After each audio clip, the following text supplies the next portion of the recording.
14 жасқа толған балаларға арналған.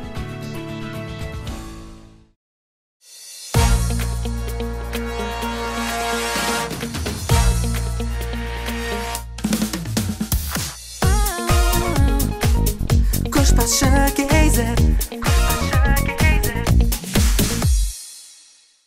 Қайырлы кеш, құрметті көрермендер, эфирде Көшбасшы KZ бағдарламасы. Бүгін бізде қонақта Қызылорда облысының кәсіпкерлік және туризм басқармасы, туризм дамыту бөлімінің басшысы Байқожаев Біржан.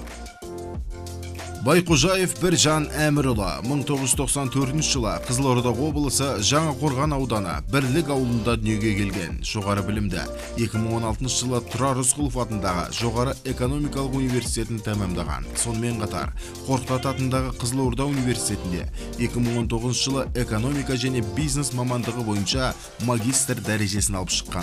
Бүгінгі күні облыстық кәсіпкерлік және туризм басқармасында өңірдің туризмін дамытуға сүбелі үлес қосып келе жатқан бөлім басшысы. Бірқатар облыстық республикалық марапаттардың иегері. Отбасылы, өмірлік ұстанымы, білімді жас, елдің қозғаушы күші.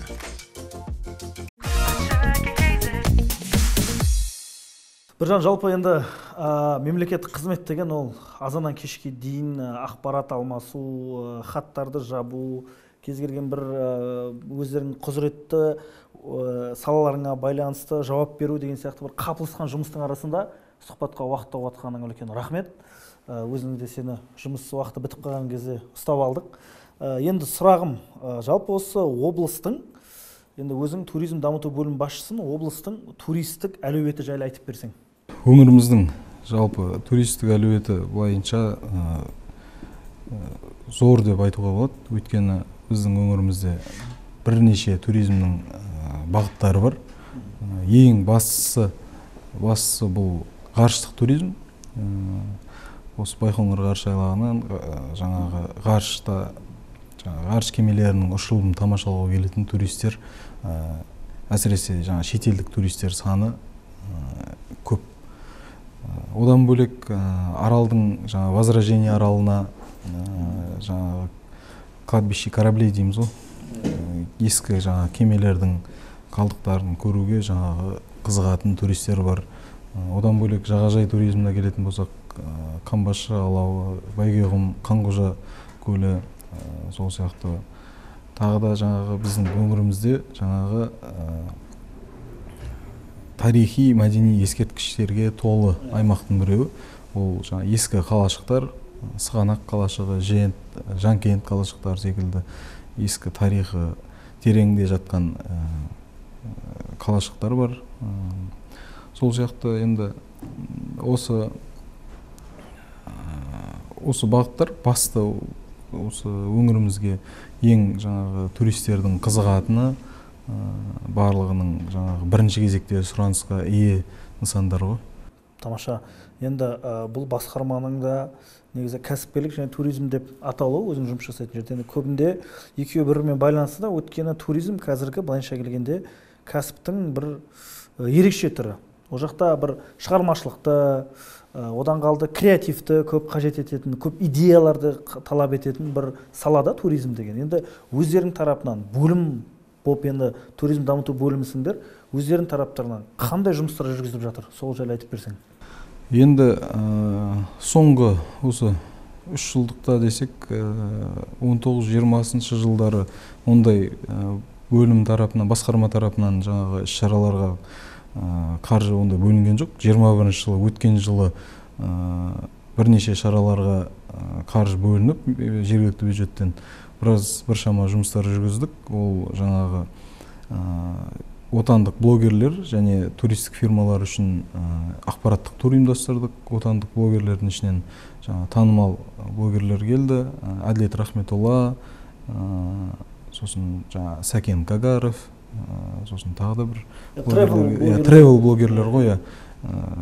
Дүние жүзі бойынша саяхаттап жүрген жаңағы осы, сосын қазақ туризмнің амбассадорлары олар.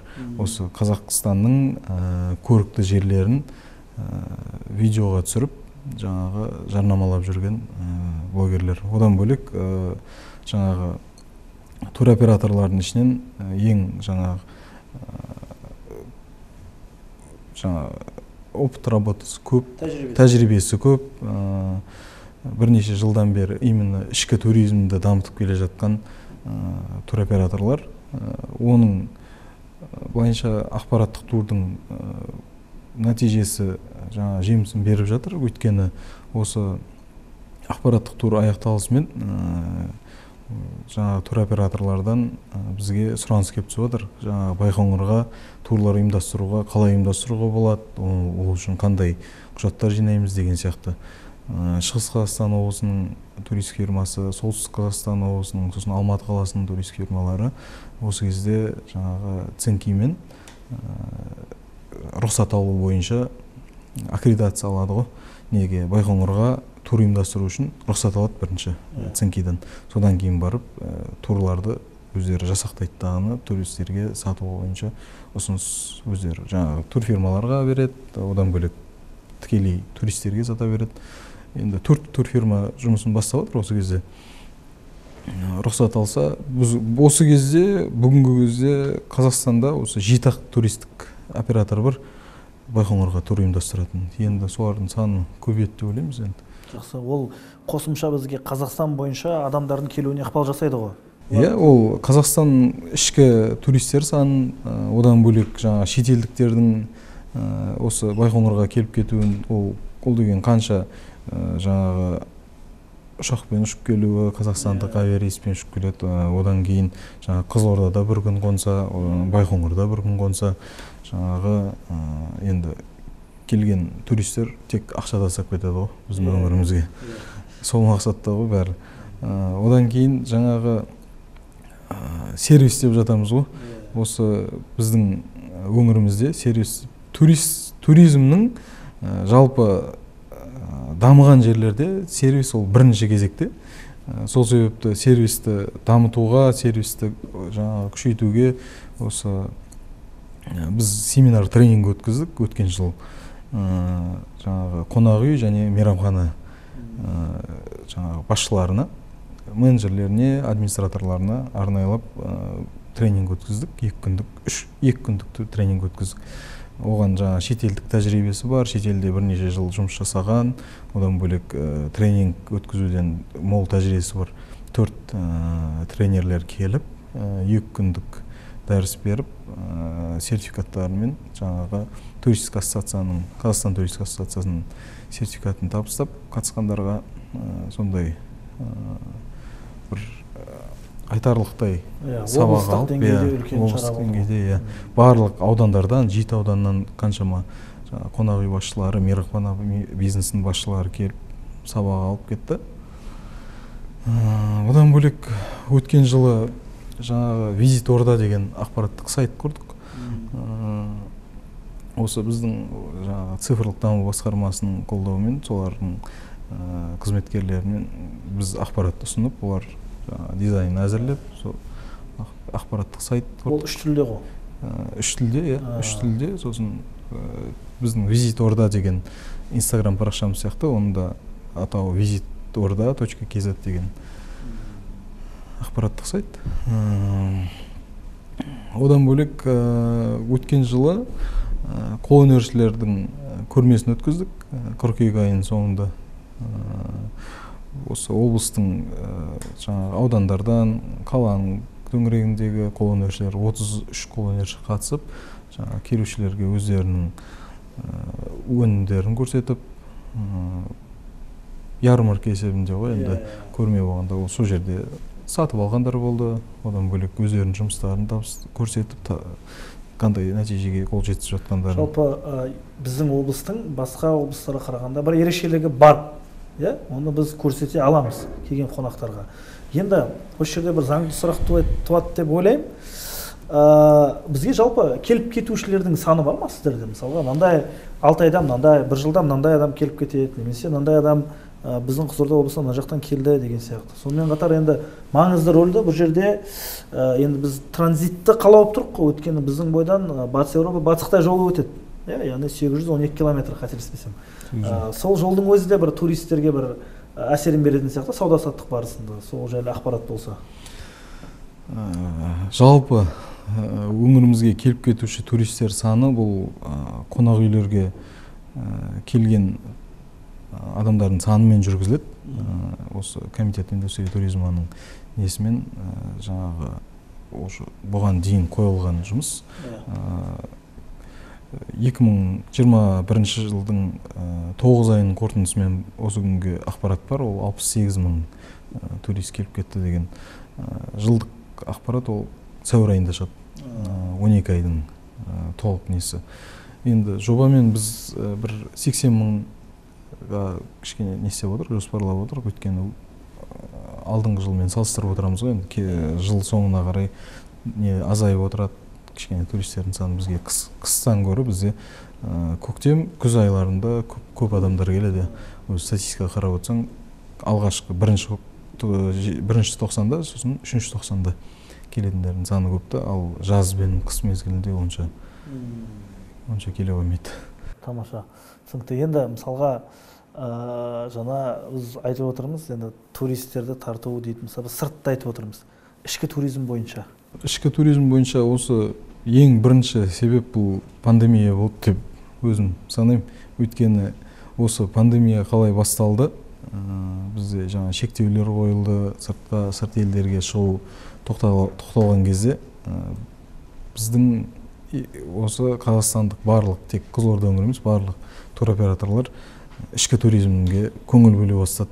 Содан бастап ішкі туризмді жаңағы осы қалашықтар, ескі қалашықтар, Қорқыт Ата болсын, Байқоңыр болсын, бұған дейін қызығушылық танытпаған туроператорлар, турфирмалар уже қызығушылық танытып, сұрап, одан кейін біздің турфирмалар, 2 турфирма жаңа туроператор болуға лицензия алып, бұған дейін лицензия алмаған ішкі туризм дамытуға сондай жұмыстар жүргізе бастады уже. Енді осы қаламыздың турфирмалары бар. Бүгінгі күні белсенді жұмыс жасап келатқан бірнеше турфирмалар бар. Ішкі туризм бойынша. Олар тек ішкі туризммен айналысып отыр бүгінгі күні. Сыртқа бастаған жоқ әлі. Тамаша. Жалпы енді бізде көптеген енді мәліметтер келтіріп жатсың. Енді мемлекет тарапынан, мысалға билік тарапынан жергілікті қаншалықты қолдау бар? Мысалы туристік оператор боламын немесе туристік фирма ашамын дегендерге, немесе бір сондай бір туристер бағытында туристер тартуға арналған бір компания ашамын дегендерге, кәсіпкерлерге жалпы. Осы 22 жылы жаңағы именно осы туризм саласындағы кәсіпкерлерді қолдау мақсатында Мәдениет және спорт министрлігімен жаңа 4 қолдау жергілікті билікке, жаңа жергілікті әкімдікке жүктелген 4 қолдау бар. Одан бөлек тікелей туризм индустриясы комитетінің жүргізетін қолдаулары бар. Ол жаңағы егер туристік фирмасы бар кәсіпкер болса, турфирма болса да, олар жаңағы туристік автобус алатын болса, 25%-ын субсидиялаймыз. Жаңағы туристік бағытта ішкі туризмді дамытуға жаңа туристік автобус алатын болса, ол тек Қызылорда ішінде емес, Түркістанға, Алматыға турлар ұйымдастыратын турфирмалар болса, мысалы Қызылорда қаласының жергілікті турфирмалар, оның алған қаражатының 100 миллион қалса, 25 миллионын субсидиялаймыз. Ол тек жаңа кредитке алса, кредитный жаңа договорына келеді, жеке өз қаражатын алса, жаңа өз қаражатын алғандығы жөнінде қағаздарына келіп, ол бойынша комиссия құрылып, жылдың басында құрылып, комиссия құрылып қойды. Бүгінгі күнге бірақ пока ешқандай түскен жоқ өтінім. Бізде көбінде автобустар қала арасында қарым-қатынаста жолаушы тасымалдаумен айналысады, ол туристік нелермен емес. Сол жолаушы тасымалдайтындарды туркомпаниялар жалдайды ол негізі. Сондай қылып пайдаланып жүрді. Бүгінгі енді біздің турфирмалардың жаңағы Алматының туристік фирмалар сияқты ондай тәжірибесі мол емес қой. Енді ашылып, енді басталып келатыр. Ішкі туризмге енді бет бұрып, енді жаңағыдай ішкі туризмнің турларын ұйымдастырып жатыр. Оның қаншалықты маңызды екенін, қаншалықты оларға табыс әкелетінін енді түсініп жатыр. Енді мысалға туризм дамыту бөлімі жұмыстарыңды айттыңдар, бойынша бір ауыз толтырып айтатындай жұмыстар бар. Алдағы уақытта да ол жұмыстарға сәттілік тілейміз. Енді пандемия жаймен деп бітіп келатыр деп сенеміз. Кеше мысалға үлкен орталық алаңда наурызды тойладық қаншама халықпен бірге. Ол да бір сол ауруды жеңіп, бір жақсы бір күндердің басталып жатқан белгісі деп білеміз. Сондықтан да менің сұрағым енді 2022 жылға, алдағы тағы да бір 5 жылдыққа немесе 10 жылдыққа қандай жоспарлар бар туризм дамыту бойынша? Енді бірінші ол саясат, осы мемлекеттің саясатын жүргізу, ол жаңағы 4 қолдау бойынша жұмыс жасаймыз. Құдай қаласа, ол жаңағы турфирманың автобусын 25%, одан кейін жол бойы сервистік кешен салатын болса кәсіпкер, оның 10%-ын субсидиялау, қонақ үй немесе демалыс үйлерін салатын болса, жаңағы жағажайдағы оның 10%-ын субсидиялайды. Сосын жаңағы санитарлық гигиеналық тораптар дейміз, жаңағы әжетханалар, жаңа туристік нысанға баратқан әжетханалардың егер кәсіпкер салатын болса, соның айына 83 мың теңге мемлекеттен бөлініп отырады. Соны күтіп ұстауға. Одан бөлек біздің осы басқарманың облыс әкімімен бекітілген іс-шаралар жоспары бар. 21-23 жылға дейінгі бекітілген туризм индустриясы комитетімен келісіліп, жылда сол 3 жылға бекітіп отырамыз. 3 жыл өткен сайын бекітіп отырамыз. Сол жоспарға сәйкес жұмыстар жүргіземіз. Ол жаңағы ілгерілету, туризм нелерін, осы туристік нысандарымызды, туристік жалпы іс-шараларымызды ақпараттандырып көрсетіп отыру. Одан бөлек жаңағы ақпараттық сайтқа барынша біздің енді Қызылорда облысына келген туристер қазіргі кезде сайтқа кіреді, қайда баруға болады деп, бізде онша бүгінгі күнге дейін жаңа ақпараттар салынбаған ғой. Қайда баруға болады десең, Алматыда шығады ғой, басқа бірнеше жерлер, Шарын дейді, Көлсай дейді. Бізде ондай толық ақпарат аламайсың сайттан, қандай не болсын. Енді әр жерде бар, суреттері бар, әр жерде жаңа қысқаша ақпараттары бар. Енді соның бәрін біріктіріп, осы Визит Орда сайтына орналастырсақ, біршама жұмыс болайын деп тұр. Енді бір жылдары сендер осы Қызылорда облысының туристік әлеуетін көрсету үшін, қонақтарға, жалпы тұтынушыларға көрсету үшін үлкен жұмыс жасадыңдар. 7 ауданды аралап, оның ішінде ауылдарды аралап, суретке түсіріп, неше түрлі аппараттарды пайдаланып, бір жақсы кітап шықты. Қызылорда деген 3 тілде, сосын мынау жол сілтеушісімен бірге. Осы кітаптың идеясы қайдан туды, жалпы не үшін шығардыңдар? Енді мен байқаймын, көп қонақ үйлерде тұрады бұл кітап, ше? Келген қонақтар қарап, кітаптың, былай, қонақ үйде тұрған кітаптың шамалы түрі шаршағанына қарағанда көп ұстайды екен біздің қонақтар. Осы кітаптың жалпы берер пайдасы, сосын жалпы не мақсатта шығардыңдар, сол туралы айтып. Енді жаңағыдай ғой, осы басқарманың қызметкерлерімен ұсыныс түсіп, жалпы өңіріміздің барлық туристік нысандарын бұған дейін жасалмаған, енді соның барлығын бір кітапқа жинақтайық дедік. Баста сайт дедік, одан кейін келген жаңағы басқа шетелден келген, басқа өңірлерімізден келген қонақтар бар. Олардың жаңа қолына беріп, жаңа естелік ретінде таратуға кітап дұрыс деп шешім қабылданып, осы басшылықпен осындай кітап жасадық. Енді бұл кітапта барлық нысандар қамтылды деп ойлаймын. Енді Жаңақорғаннан бастап Түркістан шекарасынан Аралға дейінгі аймақтағы 3 тілде жасап шығардық. Енді бұнда тек жаңағы маңызды туристік нысандар емес, барлық аудандардағы жаңағы ескерткіштер, тарихи мәдени орындар, мұражайлар барлығы қамтылды. Енді көп келген қонақтарынан осыны сұрап келетіндер де бар, білмейтіндер. Бұлар қайдан біледі дейсің. Сосын таныстарынан естігендер осы кітапқа қызығып сұрап осыны. Енді алдағы уақытта басшылықпен егер тағы да жасау керек болса, ол кезде осыны жаңартып, осыған жаңарту жұмыстарын жүргізіп тағы да жасайтын боламыз. Блиц, мен тез сұрақ қоям, тез жауап беру керек. Қазір қандай кітап оқып жатсың? Қазір соңғы шантарамды оқып бітірдім. Енді Теодор Драйзердің «Финансист». Тамаша, жастар арасындағы маңызды мәселе қандай мәселелер деп ойлайсың?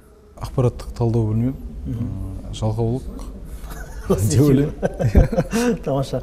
Үшінші сұрақ, біздің осы Қызылорда облысындағы ең маңызды, енді барлығын бір маңыздылығын айтпаймыз, бірақ ең маңызды туристік нысан қандай деп ойлайсың? Тек менің ойымша болса, бұл Байқоңыр ғарыш айлағын дамыту. Тамаша. Енді әлемдік деңгейде танымал объект. Ең соңғы сұрағым, 5 жылдан кейін өзіңді қайда және қалай елестетесің? 5 жылдан кейін мемлекеттік қызмет бастадық, енді ең шыңына жетеміз деп ойлаймыз. Іске сәт. Енді сұхбатыңа үлкен рахмет. Алдағы уақытта жасап жатқан жұмыстың нәтижесі берілсін. Енді біздің Қызылордада осы көршілеріміз құсап, туристерден көрінбей жүрсін деген тілек білдіреміз. Рахмет сұхбатыңа.